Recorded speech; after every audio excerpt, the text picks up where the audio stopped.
മക്കളെ നമ്മുടെ പിന്നെ കാന്താരി ഒരുപാട് മുളക് നിൽക്കുന്നെന്ന് പറഞ്ഞില്ലയോ? പറഞ്ഞു. അതിങ്ങ് പറിച്ചോണ്ട് പറഞ്ഞിട്ട് നമുക്ക് പിന്നെ അച്ചാറിടാം. ഞാനിവിടെ ഞെടുപ്പ് എടുത്തു തരാം. ഈ കുട്ടകത്തി വെച്ച് ആവി കയറ്റി നമുക്ക് അച്ചാറിടാം. എന്നിട്ട് നമുക്ക് ഒന്നുമില്ലാത്തപ്പോൾ എടുത്ത് കൂട്ടാം. ആവി വെച്ച് വേവിച്ചാൽ നമുക്ക് 2 ദിവസം കഴിയുമ്പോൾ കൂട്ടാം. അത് പഴകേണ്ട ആവശ്യമില്ല. അമ്മമ്മ പറഞ്ഞതനുസരിച്ച് നമുക്ക് ഇന്നൊരു കാന്താരി അച്ചാറിടാവേ.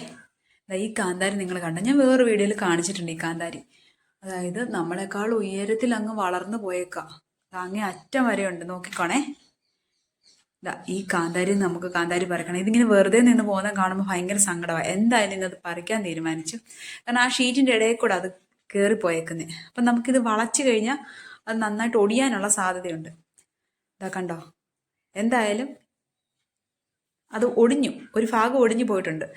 അതും നമ്മൾ കൊണ്ടുവന്നിട്ടുണ്ട്. ഞാനും അമ്മയും കൂടെ അത്രയും കാന്താരി പറിച്ചേ. പിന്നെ നമ്മൾ ഇതിൽ നിന്നും പറിച്ചിട്ട് കാന്താരി അച്ചാറിന് വേണ്ടിയിട്ടുള്ള കാന്താരി എല്ലാം എടുത്തു. ഇത് കണ്ടോ. പിന്നെ ഞാൻ എടുപ്പെറുക്കാൻ അമ്മൂമ്മയും കൂടെ വന്നു കേട്ടോ. ഇഡലിക്കൂട്ടത്തിനകത്ത് അടിയിൽ ഇച്ചിരി വെള്ളം ഒഴിച്ചിട്ട് നമ്മൾ കാന്താരി അച്ചാറിടാൻ വേണ്ടി ഒന്ന് ആവി കയറ്റാം.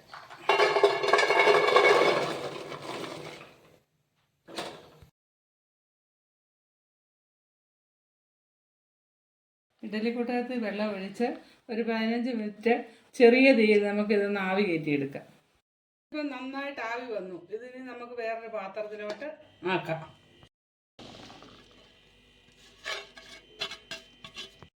കുറച്ചു നേരം നമുക്ക് മാറ്റി വെക്കാം. ഈ വെള്ളമയം അങ്ങ് ഉണങ്ങും. ഇത് നമ്മൾ ആവി കയറ്റുന്നതെന്ന് പറഞ്ഞാൽ ഇതേ പെട്ടെന്ന് ഉപ്പ് പിടിക്കും നമുക്ക്. മറ്റേ ആവി കയറ്റാതെ ഇടുമ്പോൾ നമുക്ക് ഉപ്പ് പിടിക്കാൻ താമസം വരും. നേരം ഉപ്പിടത്തുള്ളൂ. ഇനി വെള്ളം ഒന്ന് വലിയാൻ വേണ്ടി നമുക്ക് കുറച്ച് നേരം ഇത് തുറന്ന് വയ്ക്കാം. പാൻ അടുപ്പത്ത് വെച്ച് ചൂടായതിന് ശേഷം നല്ലെണ്ണ ഒഴിച്ചു കൊടുക്കുക. 2 കുടം വെളുത്തുള്ളി നെടുകെ പിളർന്നതും വലിയൊരു കഷ്ണം ഇഞ്ചി ചെറിയ നീളത്തിലരിഞ്ഞതും എടുത്ത് നമ്മൾ വെച്ചിട്ടുണ്ട്. എണ്ണ ചൂടായതിന് ശേഷം നമുക്ക് കടുക് ഇട്ട് കൊടുക്കാം.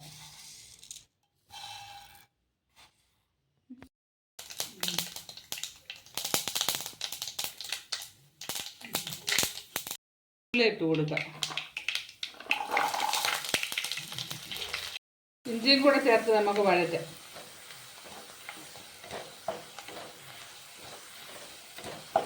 ഇതൊന്ന് കളർ ഒന്ന് മാറുന്നകം വരെ നമ്മൾ വഴറ്റിയെടുത്താൽ മതി. കറിവേപ്പിലയും കൂടെ ഇട്ട് നമുക്ക് വഴറ്റിയെടുക്കാം. ഇനി നമുക്ക് ആവി വേവിച്ച് വെച്ചേക്കുന്ന കാന്താരി മുളക് ഇട്ട് കൊടുക്കാം.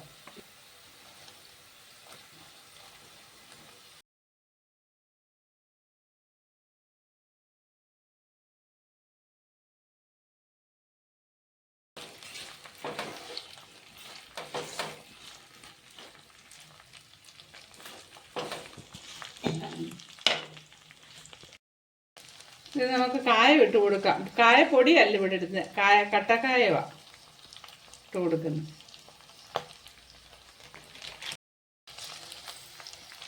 ഇത് 2-3 പീസായിട്ട് നമുക്ക് അച്ചാറിന് ആവശ്യത്തിനുള്ളത് ഇട്ട് കൊടുക്കാം.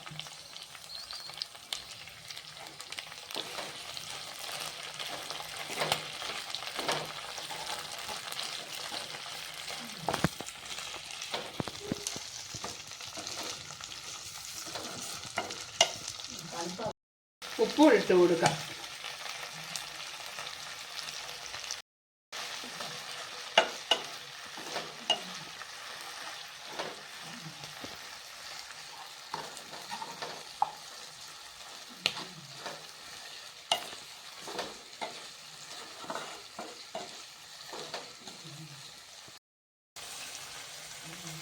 ഉലുവാപ്പൊടി ഇട്ട് കൊടുക്കുക.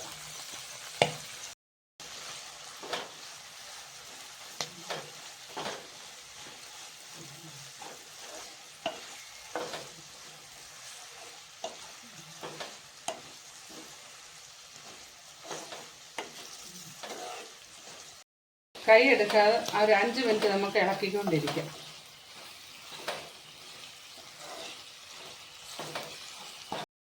ഇത് നമ്മൾ ആവി കയറ്റി വെച്ചത് ഇത് ഉപ്പും പുളി പെട്ടെന്ന് ഇത് പിടിക്കാൻ വേണ്ടിയാണ്. അപ്പം നമുക്ക് പെട്ടെന്ന് എടുത്ത് ഉപയോഗിക്കാം.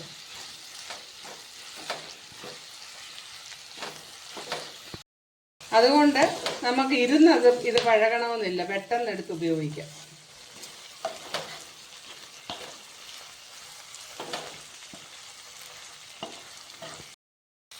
ആവിയിലെടുത്തത് കൊണ്ട് വെള്ളമയം ഉണ്ടെന്നൊന്നും ആരും വിചാരിക്കേണ്ട. നമ്മൾ എണ്ണയ്ക്കകത്തോട്ടല്ലേ ഇടുന്നേ, അത് എണ്ണയിൽ കിടന്ന് വെള്ളമയം എല്ലാം അങ്ങ് വറ്റിക്കോളും. പൊടിയല്ല, കട്ടക്കായം ചേർക്കുന്നത് കൊണ്ട് ഇത് അലിയാൻ ഇച്ചിരി താമസമുണ്ട്. പക്ഷെ അത് അലിഞ്ഞ് അങ്ങ് യോജിച്ചോളും. ഇതാ സ്വാദും. ഗ്യാസ് ഓഫാക്കാം. അലിയാനുള്ള കായം ഇതിനകത്ത് ഇരുന്നങ്ങ് അലിഞ്ഞോളും. ഗ്യാസ് ഓഫാക്കിയിട്ട് നമുക്ക് ചെറിയ ചൂടോട് തന്നെ വിനാഗിരി ഒഴിച്ചു കൊടുക്കാം. പുളിക്ക് ആവശ്യമുള്ള വിനാഗിരി ഒഴിച്ചു കൊടുക്കാം. അച്ചാറിന് ഒഴിക്കുന്നതിൽ കൂടുതൽ വിനാഗിരി നമുക്ക് ഇതിനകത്ത് ഒഴിച്ചു കൊടുക്കണം, എന്നെങ്കിലേ എരിക്കും പിന്നെ ഒരു ശമനം വരുത്തുള്ളൂ. പുളി ഉപ്പ് ഒരുപോലെ പിടിച്ചെങ്കിലേ നമുക്ക് എരിക്ക് ഒരു ശമനം വരും. വെള്ളക്കാന്താരി എരി കുറവാണെന്നൊന്നും ആരും വിചാരിക്കേണ്ട, പക്ഷെ ഇതിന് നല്ല എരിയുള്ള മുളകാണ്. നമ്മൾ എന്തുമാത്രം മുളകെടുത്തതാ, പക്ഷെ അച്ചാറിട്ട് വന്നപ്പം കണ്ടില്ലേ, അത് കുറച്ചേ ഉള്ളൂ. ചോറുണ്ണാനും പിന്നെ പഴങ്ങിഞ്ഞി കുടിക്കാനും കൂട്ടാൻ കുറവുള്ളപ്പോഴൊക്കെ എടുക്കാൻ നല്ല സ്വാദാണ്. ഒന്ന് കൂട്ടി കഴിച്ച് നോക്കിക്കട്ടെ. ആ പഴങ്ങിഞ്ഞി കുടിക്കാൻ സൂപ്പറുവാ, ഫസ്റ്റുവാ.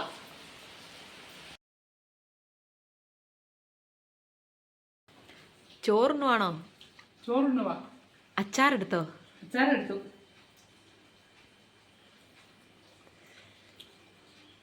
അടിപൊളിയാ, സൂപ്പർ. ആ, നന്നായിട്ട് എരിയേ തോന്നുന്നില്ല ഇപ്പം. മുളകച്ചാറിടുമ്പോൾ നമ്മൾ വിനാഗിരി ഏറെ ഒഴിക്കണം. ഒഴിച്ചാൽ ഇത് ഒരു ശക്കലം എരിയില്ല, നല്ല ടേസ്റ്റുവാ, സൂപ്പറാണ്. ആ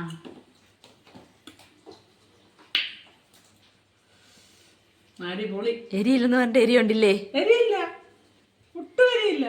നല്ലതാണോ? നല്ലതാ. പഴങ്കഞ്ഞി കുടിക്കാൻ ഒന്നുകൂടെ നല്ലതാ. എരി കൂടുതലുള്ള മുളകിന് ഒരു ശകല ശർക്കര അങ്ങോട്ട് പനിയാക്കി വിളിക്കണം, കുറഞ്ഞോളൂ. അപ്പം രുചി കിട്ടിക്കോളൂ. അച്ചാറിട്ട് 2 ദിവസത്തിന് ശേഷം കുപ്പി തുറന്നപ്പോൾ വന്നൊരു മണമുണ്ടല്ലോ, കഴിക്കാൻ അത് മതി കേട്ടോ. അമ്മയൊരു എരിയോട് ഇഷ്ടമുള്ള ഒരാളാണ്. എനിക്ക് അത്ര പറ്റത്തില്ല, പക്ഷെ ഞാൻ തൈരും കൂടെ കൂട്ടി ഇത് കഴിച്ചപ്പോൾ ഉണ്ടല്ലോ, അടിപൊളി ടേസ്റ്റായിരുന്നു. എരി ബുദ്ധിമുട്ടുള്ളൊരു ഇച്ചിരി തൈരോടെ കൂട്ടി കഴിച്ചാൽ മതി കേട്ടോ, അതായിരിക്കും നല്ലത്. പക്ഷേ ഇട്ട സമയത്തേക്കാൾ ഒരുപാട് എരിവ് കുറഞ്ഞു. ഞാൻ ഇട്ട സമയത്തും കഴിച്ചു നോക്കി, ഇന്നും കഴിച്ചു നോക്കി.